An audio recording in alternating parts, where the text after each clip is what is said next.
That's what, it's designed to do. And so, but you don't want to just go and burn closed canopy timber. It actually does more harm than good. When I see people all the time, they're going and burning, and it's like they've not done any work in the timber. It's all closed canopy. All they did was go in there and they burned all their smilax, their blackberry, anything that was a basal leaf that has been putting out that what little bit it had to basically survive. Now they've gone and killed that. With no sunlight coming back, its roots don't have enough energy to come back out again, and they actually get rid of it.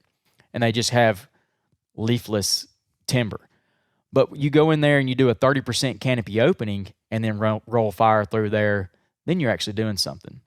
Or if you're, right after a clear cut, and you may burn like consecutively 2 or 3 years to kind of shape that into a fire tolerant species. Like if it's upland, man, it really needs to be post oak, white oak, chestnut oak, and hickory. A lot of those, fire loving species will start to come back. You don't get oak regeneration in closed canopy timber.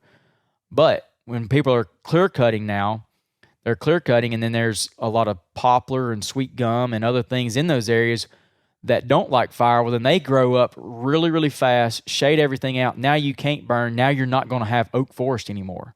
And so that's where a lot of people are missing the mark, and we've completely changed the habitat type that's here. So the burning is going to maintain all the work that you do. Your fields, that's going to set back that woody growth, and you can time your burns to where you're not always doing a spring burn. Different fire timing will give different results. So typically your fall burns will do a lot better job at producing forbs, where you're getting all that. They'll kind of come out and be like little basil leaves all winter long, and then be the first thing that kind of starts greening up in the springtime.